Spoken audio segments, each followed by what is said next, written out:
بسم الله الرحمن الرحيم الحمد لله رب العالمين والصلاة والسلام على سيد المرسلين وأشهد أن لا إله إلا الله وحده لا شريك له وأشهد أن محمدا عبده ورسوله ثم أما بعد.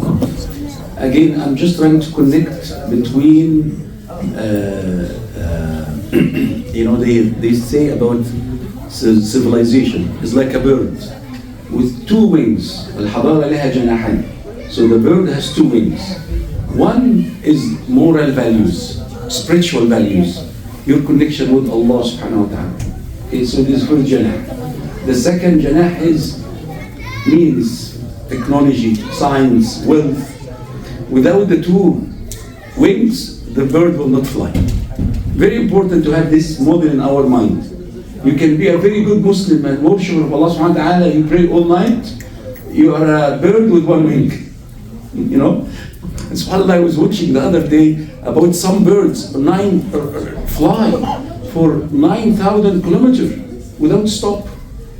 You know, this trip they do, and subhanAllah, their body will adapt, you know, and one eye will sleep, and the other eye will, you know, and their brain work with electromagnetic, subhanAllah, something amazing. So again, ilm and technology and science is very important, but it's the second wing. This is why civilization have to have both of them. So actually, the word in English, I don't know the right word, we say civilization, but in Islam we say al-umran.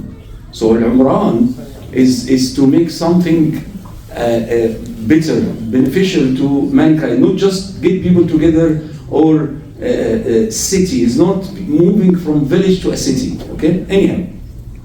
So we talk about Dhikr Allah subhanahu wa ta'ala, to remember Allah subhanahu wa ta'ala. So if you are in need, you call Allah subhanahu wa ta'ala with his names Ar-Razzaq. And you make dua, Ya Razzaq urzuqni, Ya Razzaq urzuqni, Ya Razzaq, right?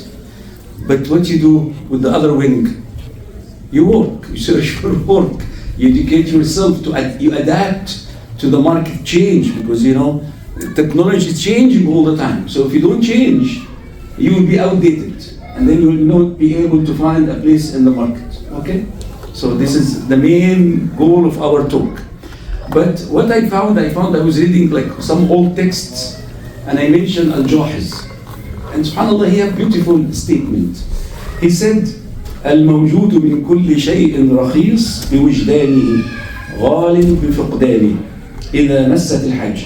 He's saying, anything exists, anything that we have is cheap because it's too much. If you have too many of one thing, you have a lot, it will be cheap.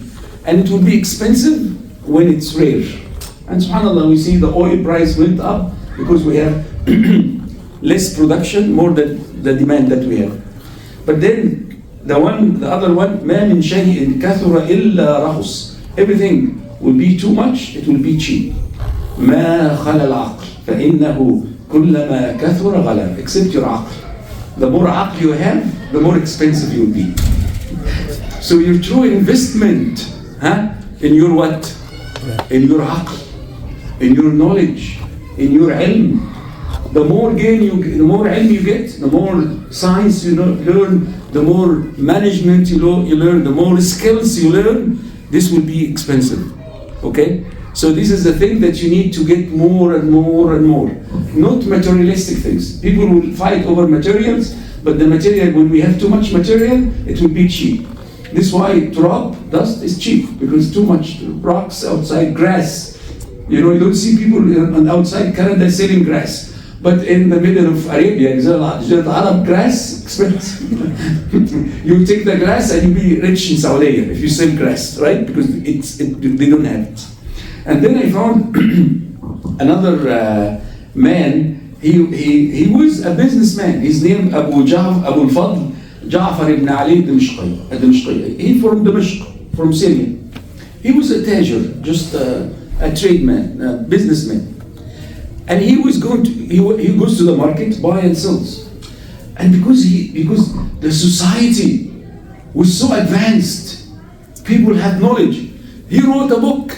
Just imagine, like any supermarket owner, he sit in the market, sell and buy, and he observed the market and the trade, and he said, I should write a book. So he wrote an important book, الإشارة إلى محاسن التجارة. الإشارة إلى محاسن التجارة, يعني the signal to the goodness and to the beauty of trade and business. And his book is a beautiful book for business people, for those who want to have a business and so on. And of course, because he's Muslim, the Islamic values within the words, not like European, because we are in business to make money, right? This is the first rule. No, we are not in business to make money. We are in business لعمارة الأرض, to نعمر الأرض, to make the earth better, to serve each other. And money will come as a result. But you don't go in the morning, you wake up in the morning when it's snow and it's too cold outside and you go because you want to make money. No, this is a miserable life. If money is your drive, no.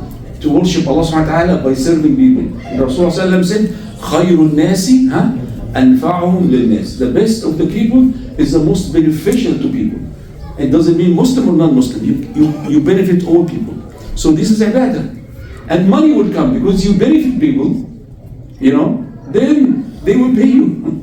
And then you will have money, inshallah. So he said, some of a beautiful statement he made at the Mishqai. He said, how to protect your wealth.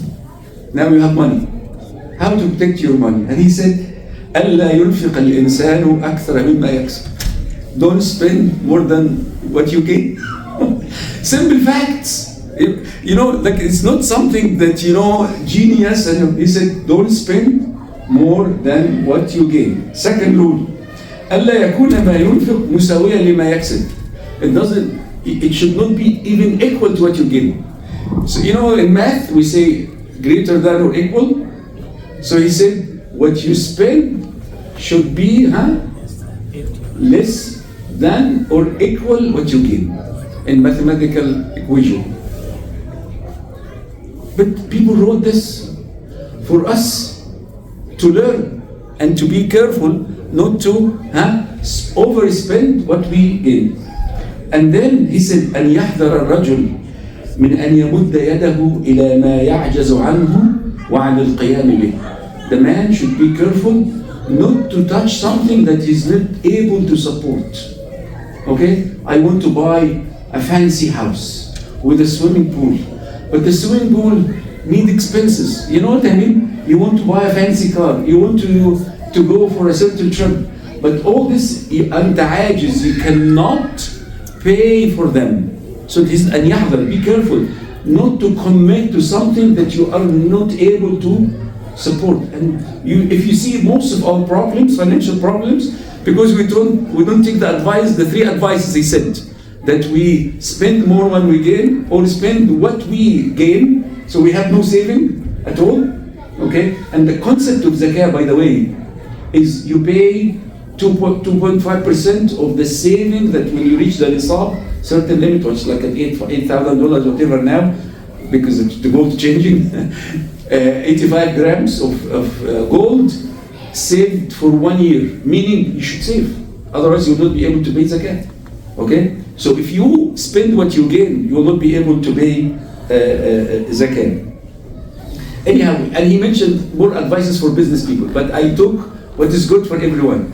And this is how when we connect ourselves to our turath, our culture. As I said before, the analogy of a tree, we are a tree, trunk, branches, and leaves and fruits. If we don't connect to our roots, we will die. Our roots is our Islamic culture. Our roots is Quran and Sunnah and the writing of these ulama. If we don't connect to them, we will not be able to suck the spiritual food and supplies to keep us alive.